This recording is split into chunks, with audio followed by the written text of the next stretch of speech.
welcome to another video, guys. Mike's RC review. My name's Michael. Thank you very much for joining me once again on this video. This is an update on the upgrades that I have installed into my TRX4 in the past couple of days. So I'll go through them with you guys as we progress through the video. There's a few of them to explain. So without further ado, I'll try and explain everything as quick as I can so it doesn't bore you guys. I've tried to do something a little bit different now and give you guys a little bit of vision, as the video does get boring without any movement, so I'm trying to do something a little bit different this time. So as you can see at the moment on this angle, the car is fitted with a winch, the Traxxas headlight and taillight unit, minus the rock crawl lights, which I actually honestly did not like. I didn't want to put them on. And also it's fitted with I've installed the wheels and tires from Proline.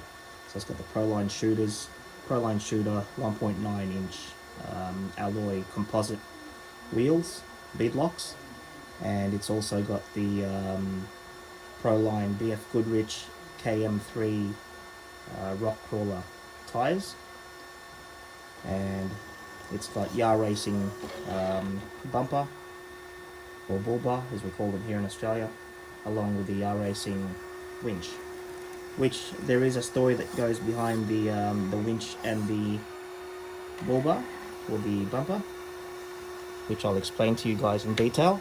But the other thing it's fitted with underneath is the Yea Reacing dash plate, which is just there.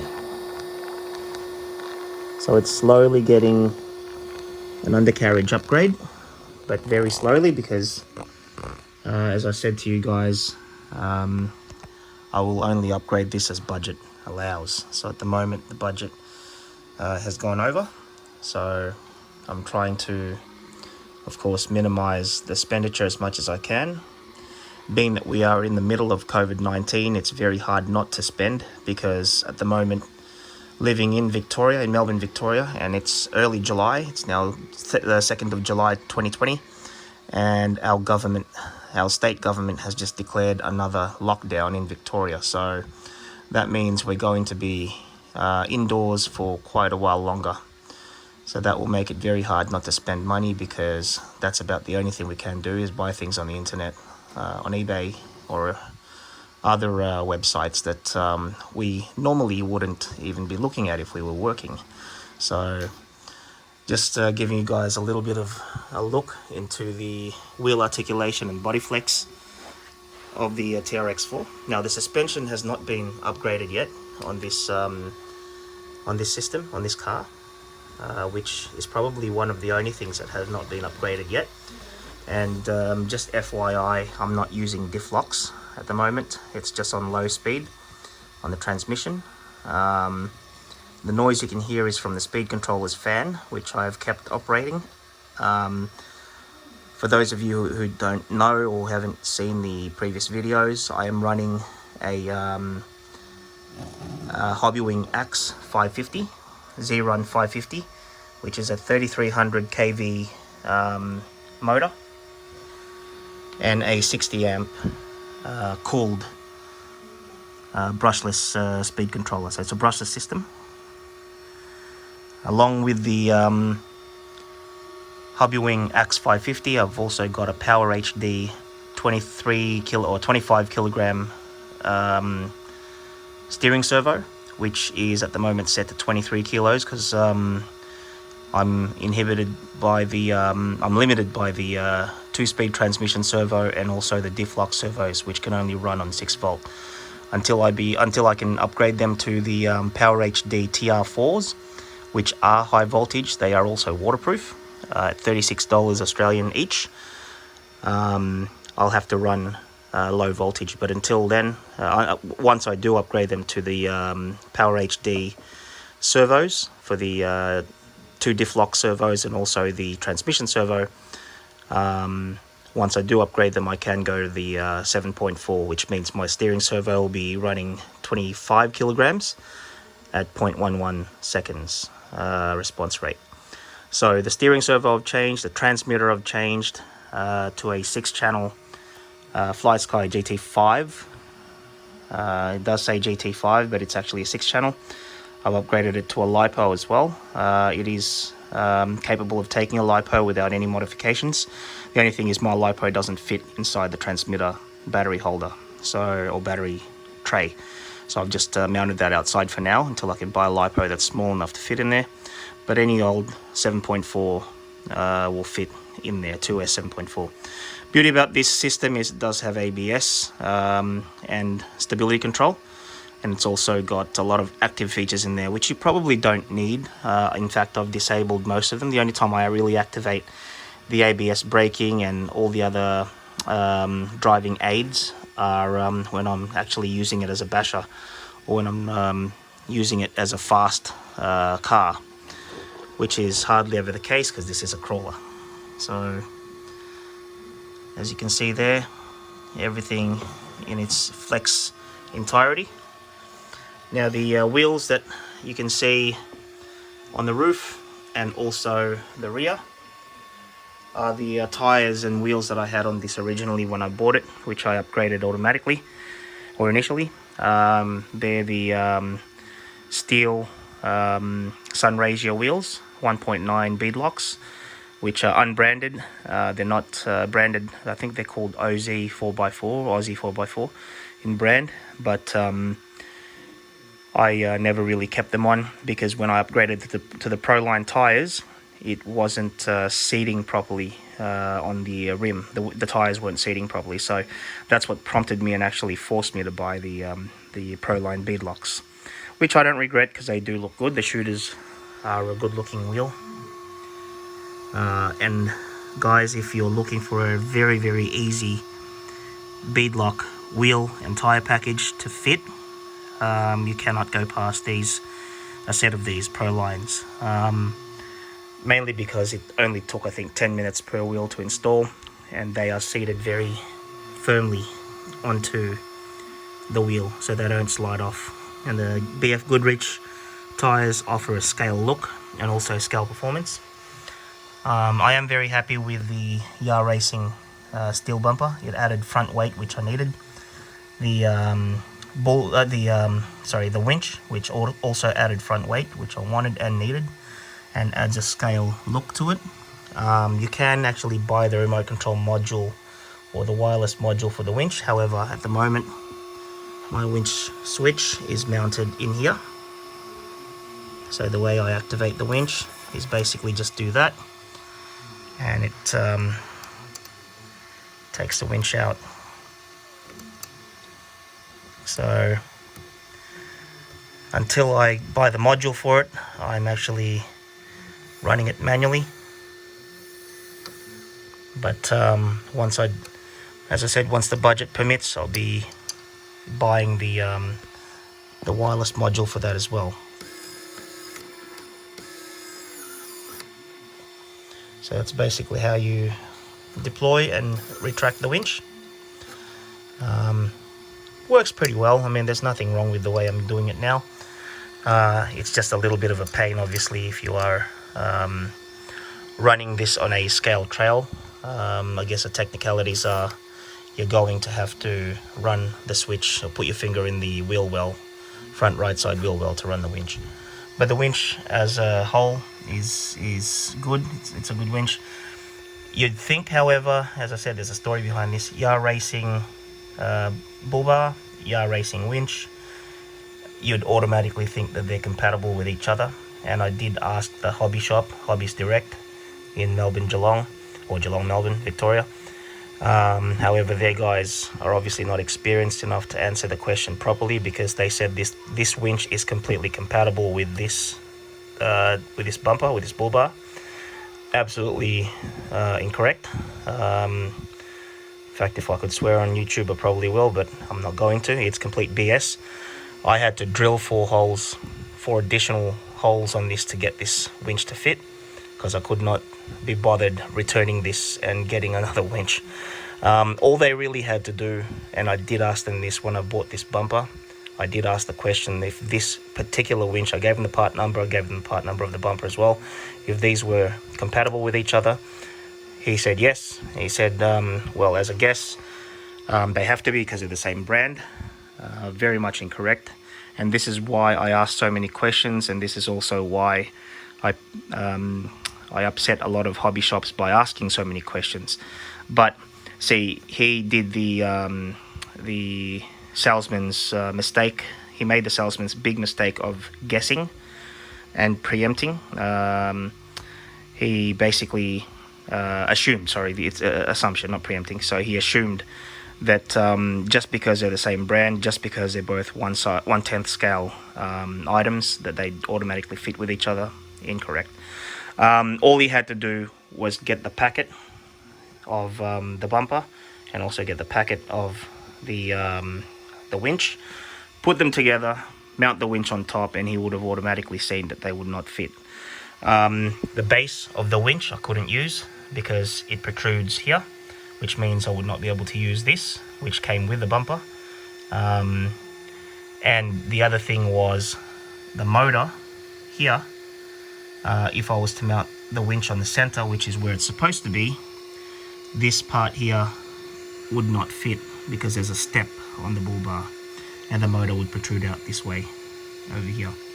So this winch is not compatible with this bull bar. I just, as I said, I couldn't be bothered. It's a $60 winch on a $60 bull bar, so I managed to fit them with a bit of modification, which I really didn't want to do, but I had to in the end.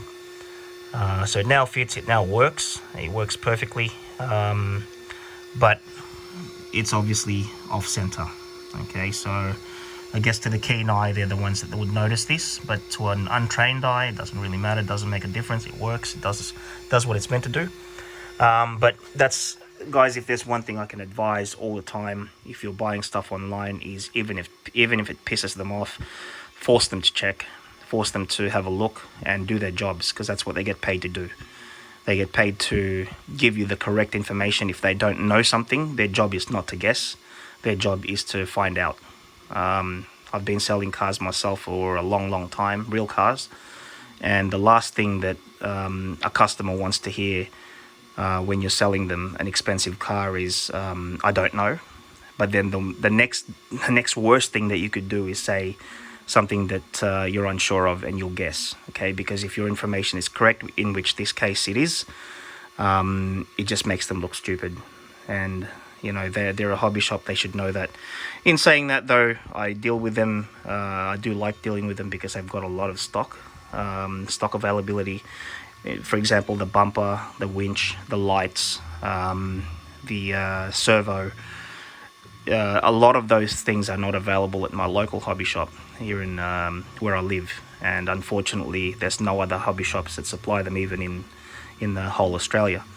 I've gone to lengths to call a lot of hobby shops in the past month in trying to obtain all these things, and everyone that I call pretty much almost laughs when I mention to them, you know, either stock parts for a TRX4 or aftermarket parts for a TRX4, because they say, you know, they get sarcastic and saying, you do know it's COVID-19 and rah, and at the moment, you know, there's no stock availability of anything. So that's why I deal with the guys from Hobbies Direct. They are a good bunch. And I'm not going to mention names when I say the guy who made the mistake, but you know, if there's one bit of advice I can really give, and that's just to at least check. They get frustrated when I ask a lot of questions, and I'm not apologetic for asking questions, because as a customer, I don't have the physical ability to go to their hobby shop physically and have a look myself, because if I could, I would do that. You know, they're around about 200 kilometers away from me, so for me to, you know, take a drive down there, it's just uneconomical, and it's just a waste of my time when I can easily order something online. But they get paid to answer the question for you, and if they don't know something, it's their job to actually go and find out the real answer. It's their job to find out exactly what what it is you're asking. Okay, in that case, as I said, all he had to do was walk a few steps to the to where these items were located, take them both down, fit them both together. Whether he had to unstaple the package and restaple them together, at least then it wouldn't have upset me, and it wouldn't have irritated a customer of theirs by now selling them a product that's not compatible with another, after I specifically asked the question, are they compatible? So just as I said, guys, a word of advice, and if you are an employee of a hobby shop listening to this and it's pissing you off hearing it, well, you know, I'm not apologetic, as I said, because it's your job to know. If you can't be stuffed finding out, well then, you know, get another job, because you get paid to do that. So as a customer, on the other hand, you know, I would have researched this as far as part numbers and stuff like that, but for me to go to that distance, I would have had to do a lot of measurements and stuff like that. It's easier just for me to ask, and I would, you know, next time I'm not going to assume either. I will actually get them to get the packages from the wall and fit them together, at least test fit them together to see if they fit, because now it's left a sour taste in my mouth. So every time I'm going to ask them a question, I'm going to be doubting whether or not they're telling me the truth or whether or not it's just guessing. So, but in saying that, I'm very happy with how this has turned out. At the present stage, it's how I wanted this crawler to be. It's not as it's as capable as it was when it was stock. In fact, it's more capable now as it was when it was stock. As I said before, the TRX4 platform is a very ideal platform to start off with, because it is a platform that's got a lot of good systems in it, like the gearbox, for instance, having 2-speed. It's not a crawler as such that you would say it is. It's not one of those crawlers that, say, a professional full-on crawler would actually enjoy or buy, mainly because those professional crawlers, or those who prefer just crawling, want something that doesn't have a 2-speed transmission. They want something that doesn't have diff locks. They want something that just has a single-speed transmission. Well, that's their prerogative. That's the way they like their crawlers. It's just not scale. I mean, a real four-wheel drive doesn't just have one gear. A real four-wheel drive gets diff locks, you know. So you'd think it's the other way around for the scale crawlers out there that have been doing this a long time. You would think that they would prefer the diff locks, and they would prefer the 2-speed transmissions, because a real vehicle has that. A real vehicle does have multiple gears. A real four-wheel drive does have diff locks. In fact, in a real four-wheel drive, they actually want diff locks. They need them.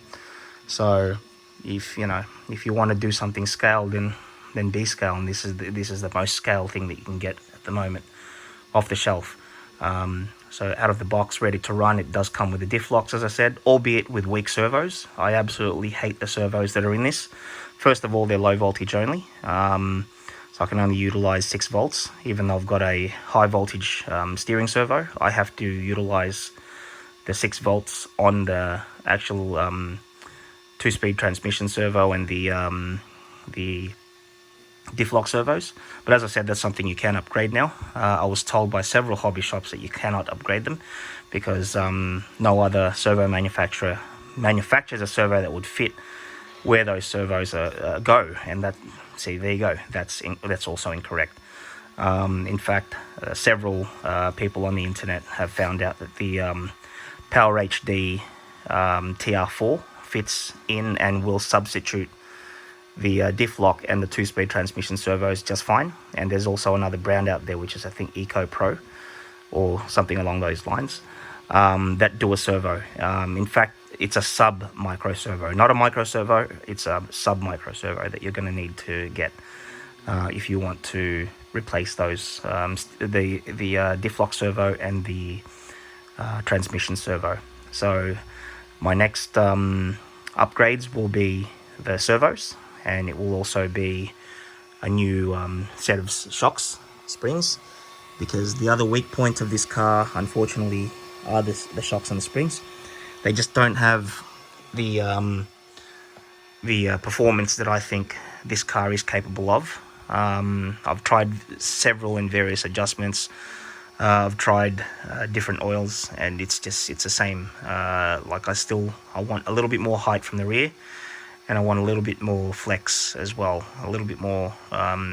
It's hard to explain actually because I don't know the terminologies of these things yet, but I know what I'm talking about.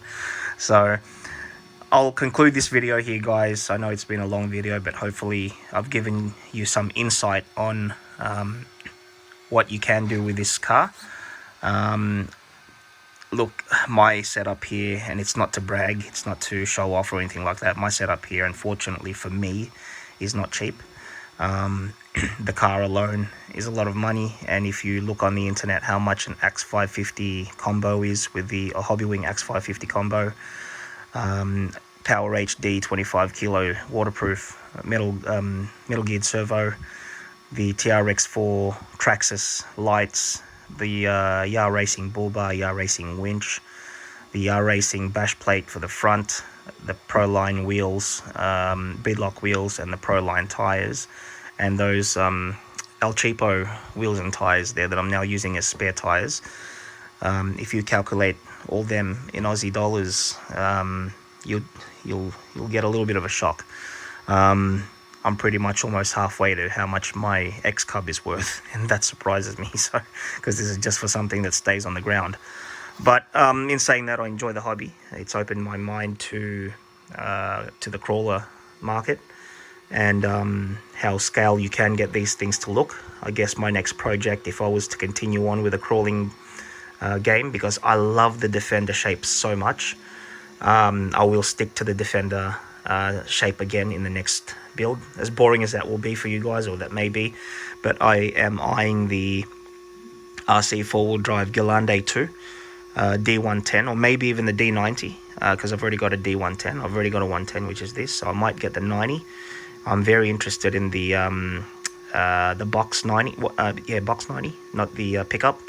So not the green one, but the black and red one, if you guys want to have a look at that. I will be modifying the absolute crap out of that as well, as I don't like stock stuff. But in saying that, that's for a future build, and I'm talking probably 6 to 8 months down the road.